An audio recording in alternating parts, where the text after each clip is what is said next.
성도 여러분들 안녕하십니까? 7월 14일 목요일입니다. 함께 하신 여러분들을 환영합니다. 저는 세리토스 교회를 섬기는 김희상입니다.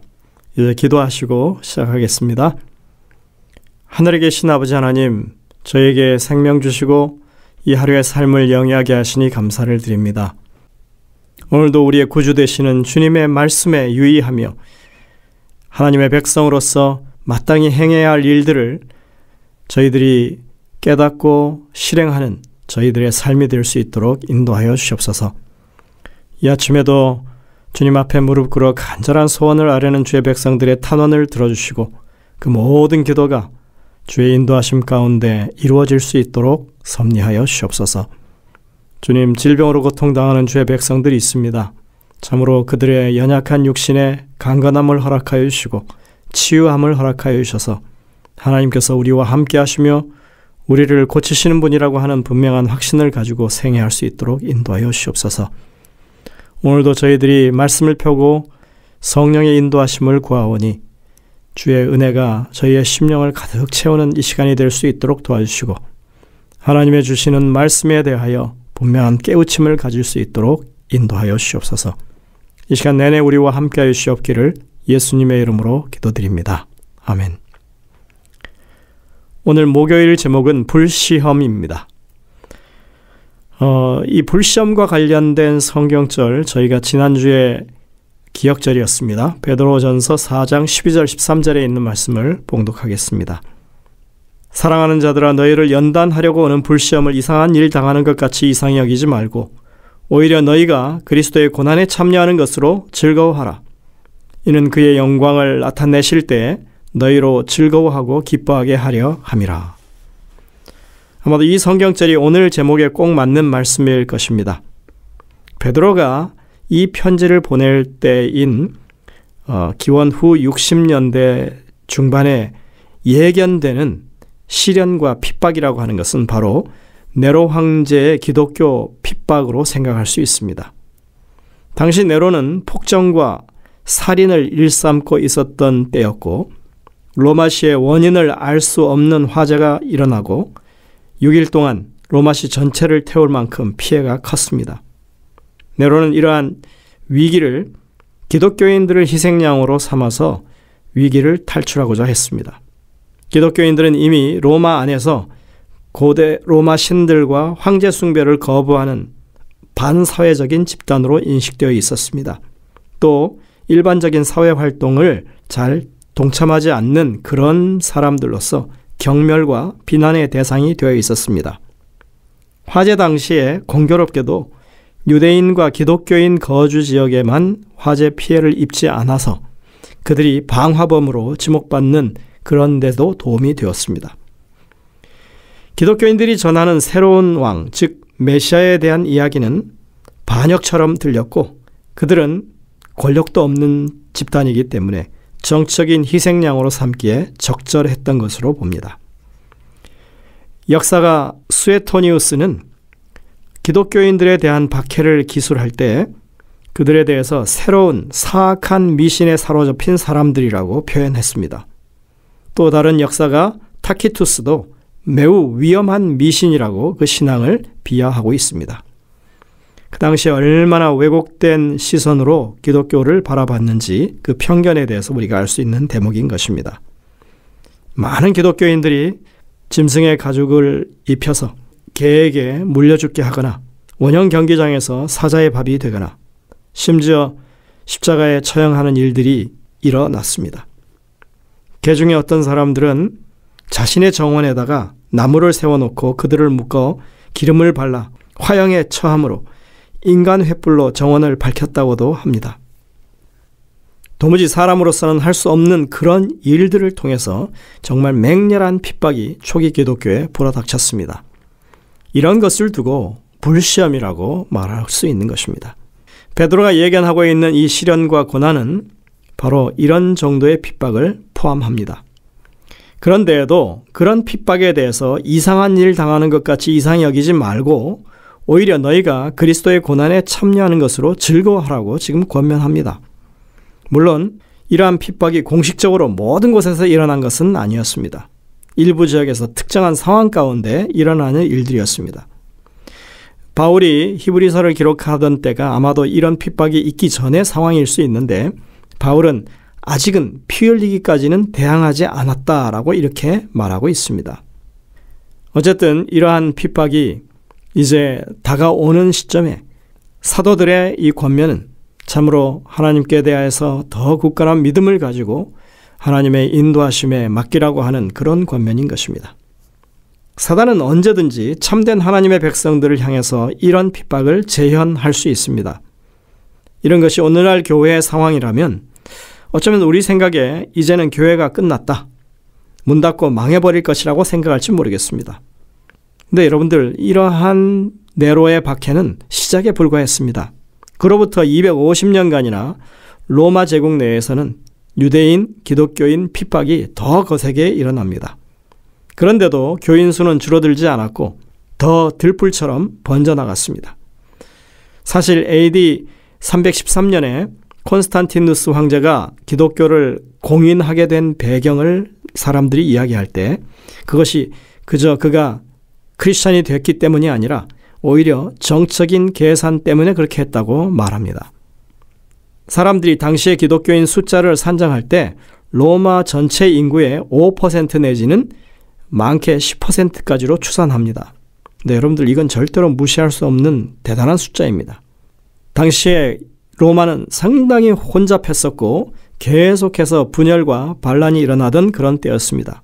이런 어지러운 분위기 가운데 대부분 하층 계급이었던 기독교인들의 지지를 얻는 것은 사실은 나라를 안정시키는 데 있어서 상당히 절실한 부분이었다고 봅니다. 결국 기독교는 그렇게 콘스탄티누스 황제의 정치적인 결단에 의해서 로마 제국 안에서 공인화되게 되죠. 핍박은 결코 교회를 무너뜨리지 않습니다. 도리어 더욱 확장시킵니다. 이것이 우리가 지나온 기독교 역사를 통해서 경험한 일입니다. 오히려 사단이 교회를 무력화시키기 위해서 더욱 잘 활용하는 것은 교회에 자유와 혜택을 주고 교회를 더 번영케 하는 것입니다. 자연스럽게 권력을 가지게 된 교회가 타락하게 되는 그 방법을 쓰는 것입니다. 사단은 중세 기독교를 타락시킴으로써 그의 목적을 달성했고 유형적인 교회는 분명히 더 성장했지만 교회의 본질에 혼선과 오류가 생기게 만들었습니다. 그리고 교회는 교회의 기능을 바르게 하지 못하고 진리에서 떠나는 그런 모습을 보였습니다. 그런 의미에서 보자면 사실 우리가 두려워해야 하는 것은 고난과 시련이라기보다는 번영과 성공에 관한 것입니다. 그런데 얼마나 많은 그리스도인들이 오늘날 이 신앙의 잣대를 번영과 성공에 두고 사는지 모릅니다. 지금 미국에서 가장 유행하고 인기 있는 종교는 번영 신약에 기초하고 있는 그런 교회들입니다. 교회 오면 잘 살게 된다는 것입니다. 교회 오면 모든 것이 다 잘 된다는 것입니다. 근데 우리는 이 시련과 고난 속에서도 믿음의 순수함을 지키면서 오히려 고난 중에 즐거워하며 살았던 믿음의 선조들을 기억해야 합니다. 그들은 그런 시련과 압박 속에서 훨씬 더 크게 부응했습니다. 진실한 믿음은 그런 어려운 상황을 두려워하지 않습니다. 그들이 순탄한 상황에 있든지 혹은 역경의 상황에 있든지 간에 진실한 믿음은 한결같이 하나님을 선택하고 하나님의 뜻을 따르는 그런 삶을 산다고 하는 사실을 우리가 오늘 분명히 기억하면 좋겠습니다. 우리는 지금 성경 말씀이 그 불시험이라고 하는 것을 어떤 의미로 이렇게 이해할 수 있는지에 대해서 좀 잠시 살펴봤습니다. 그런데 오늘 교과에 보면은 이러한 이 불시험에 대해서 이 기독교 역사의 축소판이라고 할 수 있는, 즉 한 개인에게 삶에 이르러온 시련과 고난에 대한 이야기가 소개되고 있습니다. 여기 알렉스라고 하는 한 청년이 나오죠. 그는 매우 문제가 많은 그런 청소년기를 보냅니다. 불량 청소년이었습니다. 폭력과 마약에 연루되기도 하고 한동안은 교도소에 수감되기도 했습니다. 그러나 그가 물건을 훔쳤던 어떤 친절한 교인을 통해서 하나님을 알게 되었고 그의 마음을 예수님께 바치게 됩니다.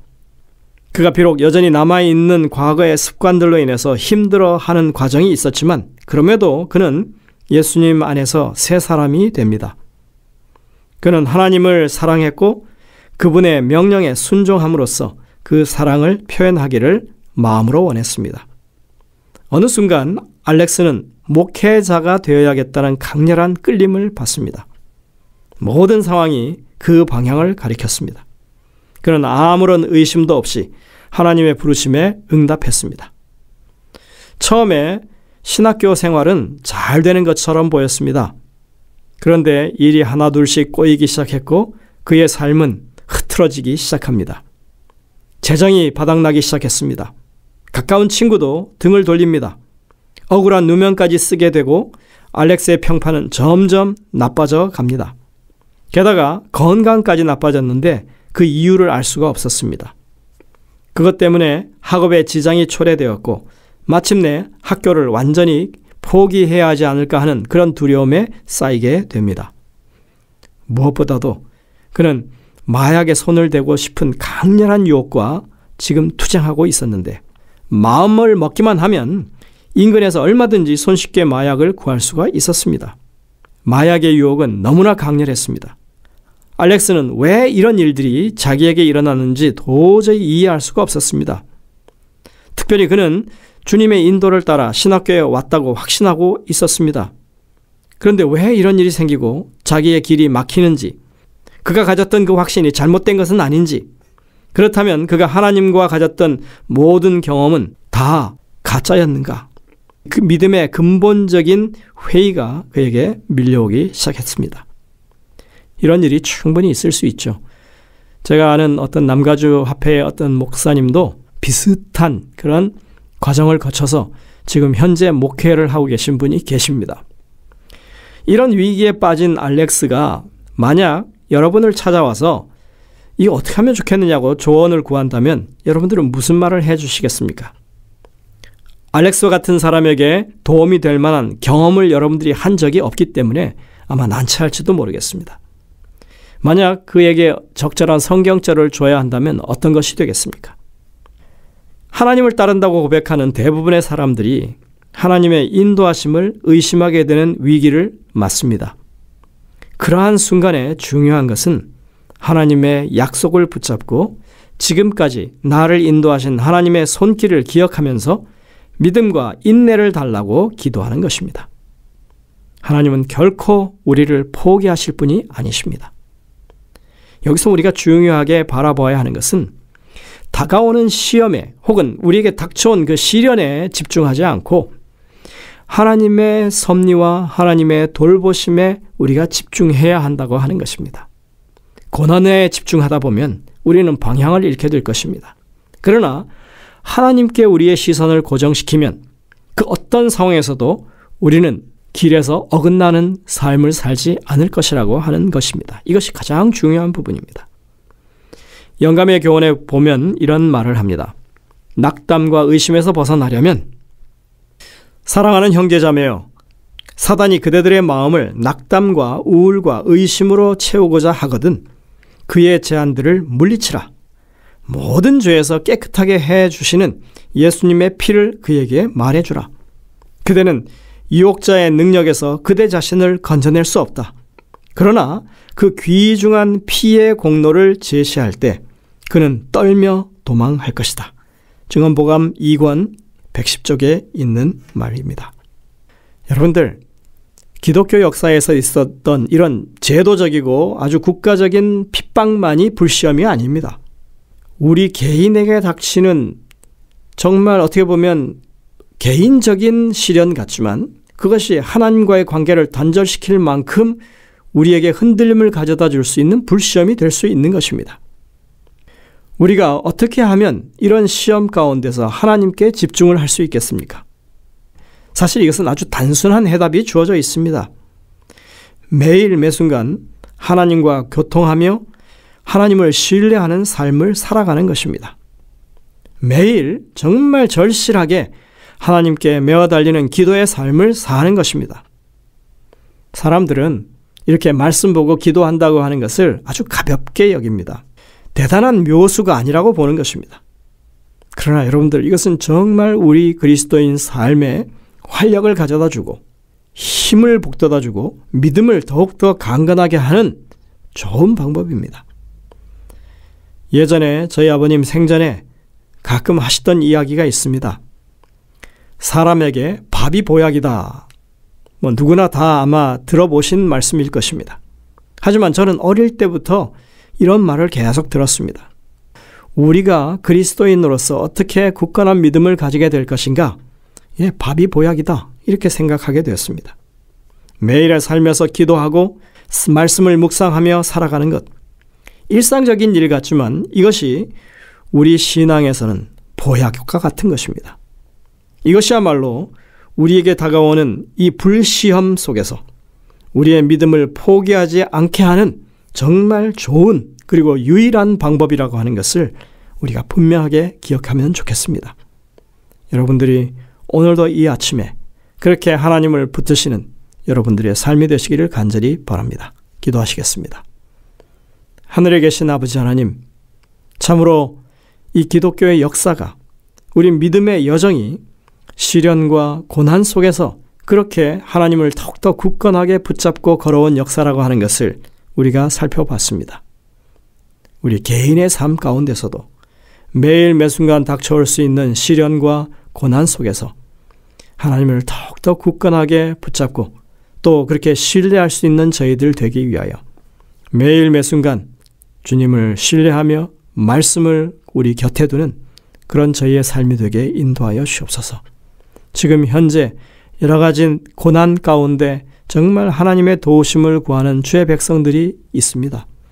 주님, 그들의 연약한 이 부르짖음에 응답하여 주시고 그 문제를 해결할 수 있도록 주님께서 역사하여 주셔서 참으로 하나님을 믿고 다시금 우리의 믿음을 더욱 굳건하게 회복하는 경험을 할 수 있게 하여 주옵소서.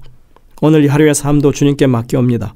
주님, 저희들이 이 아침에 다시 한번 주님께 우리의 모든 신뢰를 두는 그런 결심을 하게 하시고 그렇게 이 하루도 주님의 돌보심 가운데 정말 이 시련을 이겨낼 수 있는 저희들이 되게 인도하여 주옵기를 예수님의 이름으로 간절히 기도드립니다.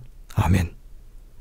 네, 여러분들 오늘도 이 주신 말씀들을 묵상하면서 주님의 음성을 듣게 되시길 바랍니다. 저희들은 내일 다시 뵙겠습니다.